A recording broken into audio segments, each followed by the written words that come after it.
മലയാള ചലച്ചിത്ര ചരിത്രത്തിൽ ശ്രീനിവാസൻ എന്നത് കേവലമൊരു വ്യക്തിനാമമല്ല, മറിച്ച് അതൊരു കാലഘട്ടത്തിന്റെ അടയാളപ്പെടുത്തലാണ്.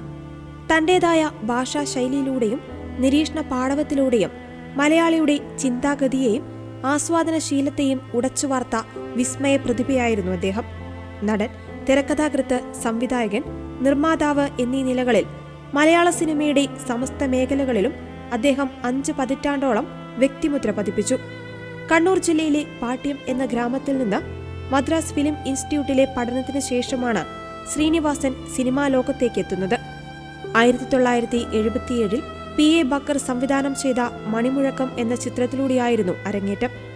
എന്നാൽ തുടക്കകാലത്ത് ചെറിയ വേഷങ്ങളിൽ ഒതുങ്ങി നിന്ന അദ്ദേഹത്തിന്റെ പ്രതിഭയെ പുറത്തെടുത്തത് അദ്ദേഹം തന്നെ എഴുതിയ കരുത്തുറ്റ തിരക്കഥകളായിരുന്നു. മലയാള സിനിമയിൽ സാമൂഹിക വിമർശനത്തെ ഹാസ്യത്തിൽ ചാലിച്ച് അവതരിപ്പിക്കുന്ന സറ്റയർ എന്ന ശാഖയെ പരിപോഷിപ്പിച്ചത് ശ്രീനിവാസനാണ്. അദ്ദേഹത്തിന്റെ സിനിമകൾ വെറുമൊരു നേരമ്പോക്കായിരുന്നില്ല, അവ സമൂഹത്തിന്റെ കപടതകൾക്ക് നേരെ തൊടുത്തുവിട്ട അമ്പുകളായിരുന്നു. ശ്രീനിവാസൻ തിരക്കഥയെഴുതി സത്യൻ അന്തിക്കാട് സംവിധാനം ചെയ്ത സന്ദേശം മലയാള സിനിമയിലെ എക്കാലത്തെയും മികച്ച രാഷ്ട്രീയ പരിഹാസ ചിത്രമായി കണക്കാക്കപ്പെടുന്നു. അന്ധമായ രാഷ്ട്രീയ വിധേയത്വം എങ്ങനെ ഒരു കുടുംബത്തെയും വ്യക്തിയെയും ബാധിക്കുന്നു എന്ന് ഈ ചിത്രം ചർച്ച ചെയ്തു. ശ്രീനിവാസൻ കഥയും തിരക്കഥയും സംഭാഷണവും രചിച്ച വരവേൽപ്പ്, പ്രവാസിയുടെ ദുരിതങ്ങളും നാട്ടിലെ യൂണിയൻ രാഷ്ട്രീയവും ഈ സിനിമയിലൂടെ അതിശക്തമായി അവതരിപ്പിച്ചു.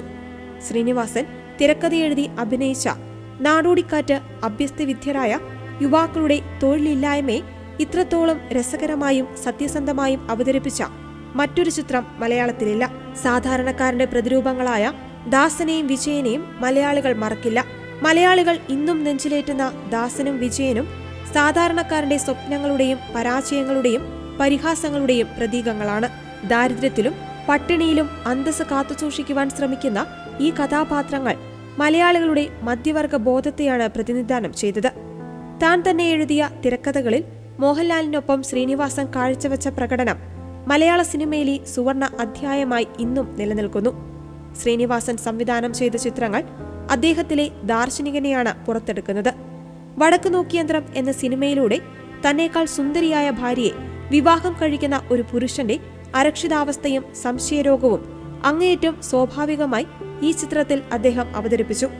ഇതിലെ തളത്തിൽ ദിനേശൻ എന്ന കഥാപാത്രം മലയാളിയുടെ മനഃശാസ്ത്രപരമായ അപകർഷതാബോധത്തിന്റെ പര്യായമായി മാറി. ഭക്തിക്കും യുക്തിക്കും ഇടയിൽ ഉഴലുന്ന ഒരു ശരാശരി മലയാളി പുരുഷന്റെയും അവന്റെ കുടുംബത്തിന്റെയും കഥ പറഞ്ഞ ചിന്താവിഷ്ടിയായ ശ്യാമള മികച്ച ദേശീയ പുരസ്കാരം നേടിയെടുത്തു.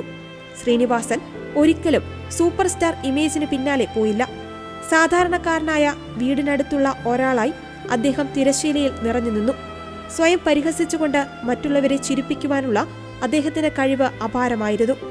ജീവിതത്തിലും അദ്ദേഹം നിലപാടുകളിൽ വിട്ടുവീഴ്ച ചെയ്യാത്ത വ്യക്തിയായിരുന്നു. കല സമൂഹത്തെ നവീകരിക്കുവാനുള്ള ഒന്നായിരിക്കണമെന്ന ബോധ്യം അദ്ദേഹത്തിന്റെ ഓരോ രചനയിലും പ്രകടമായിരുന്നു. 48 വർഷത്തെ സിനിമാ ജീവിതത്തിന് ശേഷം തൃപ്പൂണിത്തുറയിലെ ആശുപത്രിയിൽ വെച്ച് അദ്ദേഹം വിടവാങ്ങുമ്പോൾ മലയാള സിനിമയ്ക്ക് നഷ്ടപ്പെടുന്നത് അതിന്റെ ബുദ്ധിശക്തിയെയാണ്.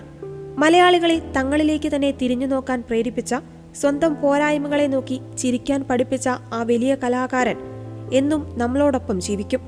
സന്ദേശത്തിലെ പ്രഭാകരനും വടക്കുനോക്കിയന്ത്രത്തിലെ ദിനേശനും നാടോടിക്കാറ്റിലെ വിജയനുമായി അദ്ദേഹം നമ്മളുടെ സിനിമാ സംസ്കാരത്തിൽ അനശ്വരനായി തുടരും.